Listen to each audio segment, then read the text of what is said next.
اعوذ باللہ من الشیطان الرجیم بسم اللہ الرحمن الرحیم وقل لعبادی یقولوا التی ہی احسن۔ اے نبی میرے بندوں سے کہہ دیجئے، اب یہ عبادی کون ہے؟ اہل ایمان، بجائے یا ایھا الذین آمنوا کہنے کے قل لعبادی میرے بندوں سے کہہ دیجئے یقولوا التی ہی احسن، وہ بات کیا کریں عمدہ، مطلب یہ ان کی طرف سے کوئی تلخی کی بات نہیں ہونی چاہیے۔ اب ان لوگوں کے آباء و اجداد سے بنے ہوئے ان کے خیالات ہیں، عقائد ہیں، ان کی ریتیں ہیں، ان کی رسمیں ہیں، ان کی حمیت ہے، ان کی غیرت ہے، عوام میں جہالت ہے، ان کے چودھریوں میں اپنے مفادات، اپنی حیثیت، اس کا احساس ہے۔ لہذا یہ تمام رکاوٹیں جو ان لوگوں کے راستے میں حائل ہیں ان کا خیال کریں تو اپنا جو داعی جو ہے اس کے اندر تحمل ہونا چاہیے، حلم ہونا چاہیے، داعی کہیں مشتعل نہ ہو۔ قل لعبادی یقولوا التی ہی احسن، انہیں بات کرنی چاہیے عمدہ۔ ان الشیطان ینزغ بینہم، یقین شیطان تو چاہے گا کہ ان کے درمیان کوئی لڑائی شروع کرا دے، ہاتھا پائی شروع کرا دے۔ ان الشیطان کان للانسان عدوا مبینا، یقیناً شیطان جو ہے وہ تو انسان کا کھلا دشمن ہے ہی۔ ربکم اعلم بکم، تمہارا رب تم سے خوب واقف ہے۔ ان یشاء یرحمکم، وہ چاہے گا تو تم پر رحم فرمائے گا، اور ان یشاء یعذبکم، چاہے گا تمہیں عذاب دے گا۔ وما ارسلناک علیہم وکیلا، اور نبی ہم نے آپ کو ان پر کوئی داروغہ بنا کر نہیں بھیجا ہے کہ آپ ذمہ دار ہیں ان کو ہدایت پر لانے کے، نہیں۔ یہ معاملہ ہر شخص کا اپنا ہے، ذاتی ہے، ہز اون چوائس۔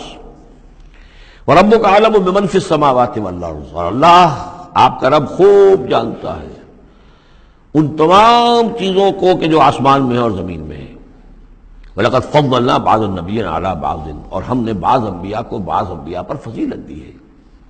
اب چونکہ یہ مسئلہ وہی ہے، آخری دور ہے مکے کا، اور وہ خبریں پہنچ چکی ہیں، اور یہ صورت بنی اسرائیل کے تاریخ سے شروع ہو رہی ہے، تو اب ظاہر بات ہے کہ ایک مسئلہ اٹھ کھڑا ہوگا کہ آیا موسیٰ افضل ہے یا محمد افضل ہے، یا یہ کہ عیسیٰ افضل ہے یا محمد افضل ہے صلی اللہ علیہ وسلم علیہ الصلوۃ والسلام۔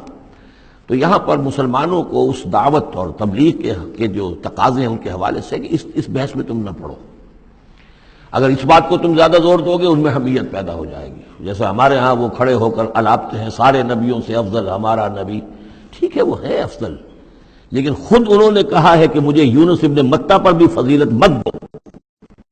حضور کے صحیح حکم کی خلاف ورزی کرتے ہیں جو یہ کہتے ہیں، ہے افضل، اس میں کوئی شک نہیں، لیکن یہ کہ اس افضلیت کا، اس طریقے کا چرچا کرنا جو ہے اس سے دوسروں کے اندر ایک جو ہے منفی کیفیات پیدا ہوتی ہیں۔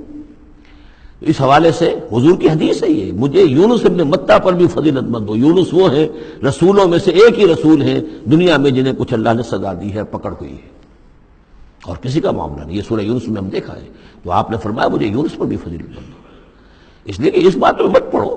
وَلَقَدْ فَضَّلْنَا بَعْضَ النَّبِيِّينَ عَلَىٰ بَعْضٍ، ہم نے بعض انبیاء کو بعض انبیاء پر فضیلت دی ہے، بس اصولی بات ہے۔ تِلْكَ الرُّسُلُ فَضَّلْنَا بَعْضَهُمْ عَلَىٰ بَعْضٍ۔ اب یہاں دیکھیے خاص طور پر پھر ان کے نبی کا ذکر کیا جا رہا ہے، وَآتَيْنَا دَاوُودَ زَبُورًا، ہم نے داؤد کو زبور عطا کی تھی۔ ہم ان انبیاء اور رسل کے جو عظمتیں ہیں، ان کے جو مقامات ہیں، ان کے اعتراف میں، ان کے اعلان میں ہمیں کوئی باک نہیں، ہمیں کوئی جھجک نہیں۔ قُلِ ادْعُوا الَّذِينَ زَعَمْتُم مِّن دُونِهِ، کہیے ان سے کہ پکارو انہیں جنہیں تم سمجھتے ہو کہ اللہ کے سوا کوئی معبود ہے، کوئی کار مختار وہ بھی ہیں۔ فَلَا يَمْلِكُونَ كَشْفَ الضُّرِّ عَنكُمْ وَلَا تَحْوِيلًا، تو انہیں کوئی اختیار حاصل نہیں ہے نہ تو تم سے کوئی تکلیف دور کرنے کا اور نہ ہی کوئی حالت کو بدل دینے کا۔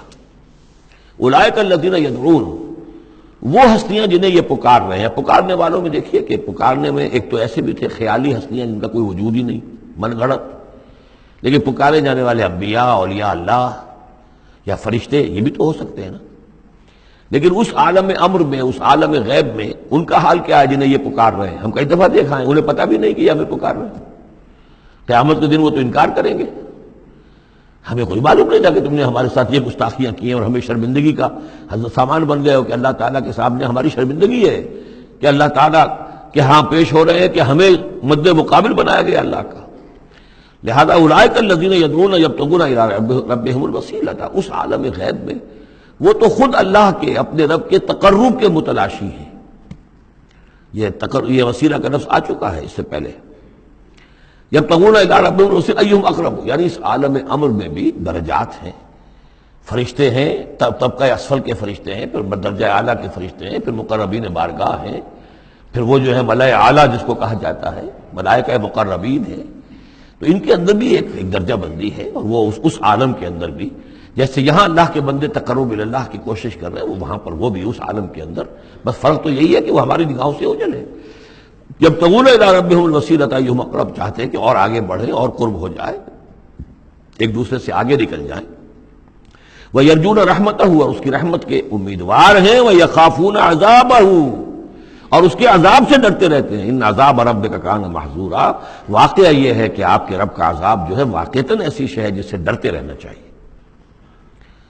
وَإِن مِّن قَرْيَةٍ إِلَّا نَحْنُ مُهْلِكُوهَا قَبْلَ يَوْمِ الْقِيَامَةِ أَوْ مُعَذِّبُوهَا عَذَابًا شَدِيدًا، اور نہیں ہے کوئی بستی مگر یہ کہ ہم اسے ہلاک کر کے رہیں گے قیامت کے دن سے قبل، یا عذاب دیں گے اسے بہت ہی شدید عذاب۔ اس آیت کو جوڑ لیجئے گا، چونکہ یہ جوڑا ہے یہ سورت اور یہ سورہ کہف۔ لِيُنذِرَ بَأْسًا شَدِيدًا مِّن لَّدُنْهُ، بہت بڑی جنگ اور بہت بڑی تباہی جو آنے والی ہے قیامت سے قبل، اس کی طرف اشارہ ہے کہ یہ جو، اور آج کل جو بھی آپ تصور کر سکتے ہیں کہ ایٹمک جنگ اگر ہو جائے تو کیا ہوگا دنیا میں، نیوکلیئر وار ہو، اور کسی بھی وہ چھڑ سکتی ہے، لیکن یہ کہ قیامت سے پہلے الملحمۃ العظمیٰ، ایک بہت بڑی جنگ ہونے والی ہے، جس کی کہ احادیث کے اندر خبریں ہیں، جس کا تذکرہ پھر آئے گا سورہ کہف کے اندر صراحت کے ساتھ۔ تو کوئی بستی ایسی نہیں ہے، قیامت سے پہلے وہ عذاب آئے گا۔ اور معذبوها عذابا شدیدا کان ذلک فی الکتاب مستورا، اور یہ تمام چیزیں جو ہیں اللہ کی کتاب میں لکھی ہوئی ہیں، طے شدہ ہیں، وہ آنا ہے، اس کا ایک ٹائم ٹیبل معین ہے۔ وما منعنا ان نرسل بالآیات، اور ہمیں نہیں روکا اس سے کہ ہم آیات بھیجیں۔ اب وہ مسئلہ چھڑ رہا ہے دوبارہ جو سورہ انعام سے چل رہا ہے کہ نشانی کیوں نہیں دکھاتے، حصی نشانی، کوئی معجزہ۔ یہاں اللہ تعالیٰ فرما رہے ہیں کہ ہم نے اس طرح کے معجزے دکھانے کیوں بند کر دیے۔ وما منعنا، نہیں روکا ہم کو اس سے کہ ان نرسل بالآیات، کہ ہم وہ معجزات دکھائیں، الا ان کذب بها الاولون، اس لیے کہ ہم نے یہ دیکھ لیا کہ پچھلوں نے بھی جھٹلایا ان کو۔ نہ تو سمود کو جو ہم نے ناقہ دی تھی ان کے مطالبے کے اوپر اس پر کوئی ایمان لایا، نہ عیسیٰ کو جو آخری معجزے ہم نے دے دیے، زندہ جانور پیدا کر دینا، گارے سے بنانا، پھونک مارنا اور اڑتا ہوا وہ پرندہ بن جائے، اور مردہ کو کہنا قم باذن اللہ اور وہ کھڑا ہو کے چلنے لگ جائے، اب اس سے آگے کون سا معجزہ ہوگا؟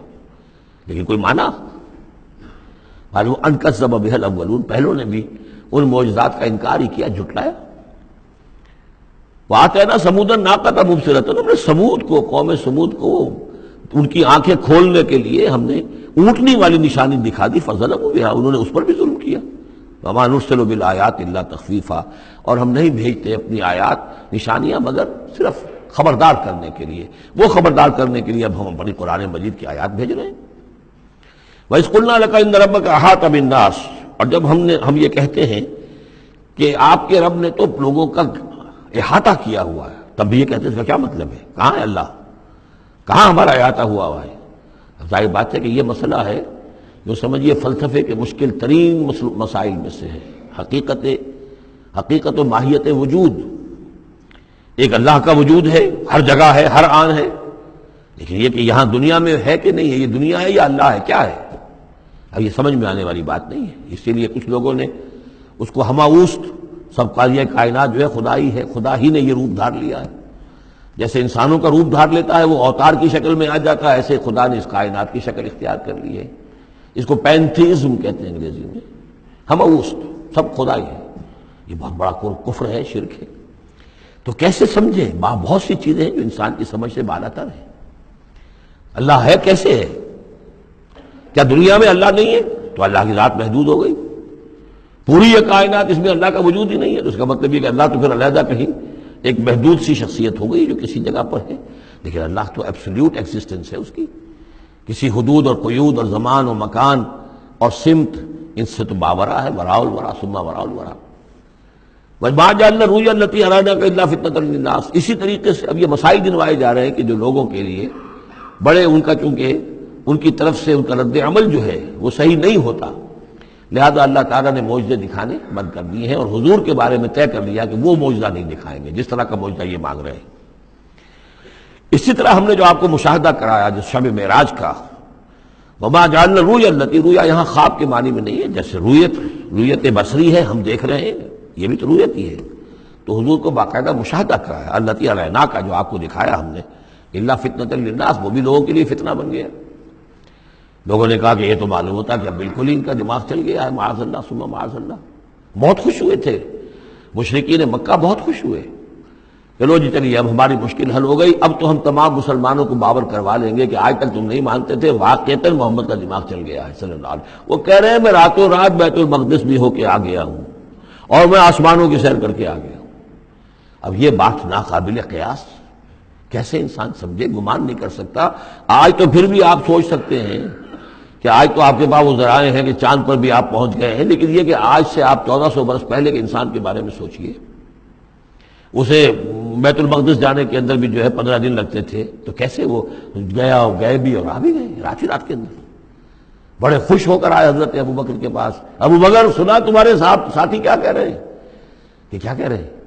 وہ کہہ رہے ہیں میں رات کو بیت المقدس ہو کر آ گیا ہوں۔ ایک دفعہ ایک لمحہ توقف کیا، کیا واقعی کہہ رہے ہیں؟ ہاں ہاں کہہ رہے ہیں، چلو ہم تمہیں ملوا دیتے ہیں، ان سے کہلوا دیتے ہیں، چلو صحیح، اگر وہ کہہ رہے ہیں تو ٹھیک کہہ رہے ہیں، بس ختم۔ اس دن سے صدیق کا لقب، وہ کہہ رہے ہیں تو ٹھیک کہہ رہے ہیں۔ اور فرمایا جب میں یہ مانتا ہوں کہ آسمان سے روز ان کے پاس فرشتہ آتا ہے، تو اگر وہ آسمان ہوا ہے تو کون سی بڑی بات ہو گئی؟ اگر اللہ کا فرشتہ آسمان سے روز آتا ہے ان کے پاس، تو وہ آسمان پر ہو کے آ گئے تو کون سی بڑی بات ہوئی؟ وہ اگر کہہ رہے تو سب کہہ رہے ہیں۔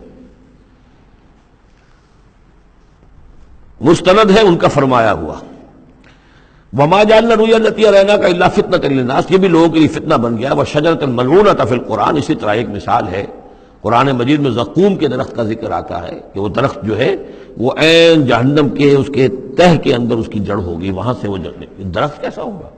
آگ کے اندر درخت، ہاؤ از اٹ پاسبل؟ اب یہ زقوم کا یہ بھی ان کے لیے ایک فتنہ بن گیا۔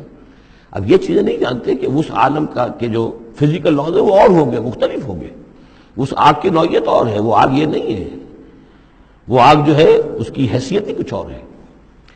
تو فرمایا وَالشَّجَرَةُ الْمَلْعُونَةَ فِي الْقُرْآنِ، اور جس قرآن مجید میں جس ملعون شجر کا ذکر ہے، وَنُخَوِّفُهُمْ، کہ یہ ساری باتیں ہم انہیں بتاتے ہیں خبردار کرنے کے لیے، فَمَا يَزِيدُهُمْ إِلَّا طُغْيَانًا كَبِيرًا۔ اب یہ ان کی بدبختی ہے کہ ان تمام چیزوں سے ان کے اندر سرکشی ہی کے اندر اضافہ ہو رہا ہے، بڑھتے چلے جا رہے ہیں سرکشی میں۔ صدق اللہ العظیم۔